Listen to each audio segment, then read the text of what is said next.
challenge books have sincere concerns about, they think a book that they found in a library or in a bookstore or in a school curriculum is unsuitable for themselves or their family. So they first thing is that shouldn't be there. Who can only person who can ban books is somebody that's associated with the U.S. government, because what makes it illegal is the U.S. Constitution. It's also illegal by the way of by the Oregon Constitution. So, however, if people organize and try to target and try to intimidate those who make decisions about books, then that becomes censorship too.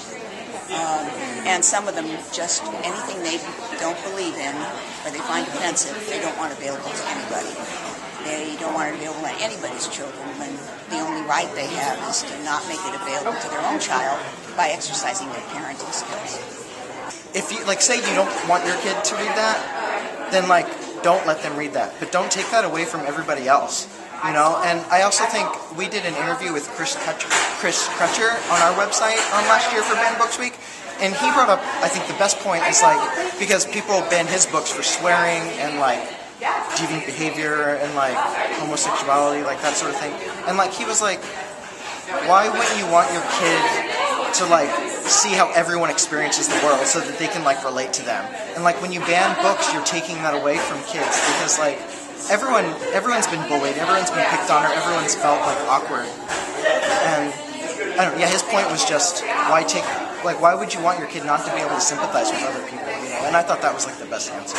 Bans and challenges are usually brought by concerned citizens who are also exercising their freedom of speech, and that's why it's really important that librarians have good policies in place and have the support of the community to make sure that when a challenge comes up that it's looked at thoughtfully, and hopefully that book doesn't get taken out of the library and maybe just reshelved or put it somewhere else. So when people hear a book there's a controversy about it, usually makes people want to read it more. So I don't think there's any, it's kind of, you're doing the author a favor if you object to it. So that's one thing. I mean, any book that it causes a reaction, that's exciting. But I'm interested in children's literature in particular, so I think kids, the lesson you can learn from kids' books is to look it over, and kids are smarter than you think. I guess that's my lesson. Don't assume that kids can't figure out right from wrong. I think it's who decides whether it's negative, you know what I mean? For so many children, it's value neutral. They don't know what it is until they're told that it's bad, or they're told that the book has been challenged or removed, or they shouldn't be reading it. So it's we impose those judgments, and sort of moral parameters on work that doesn't necessarily need to have those things imposed on them.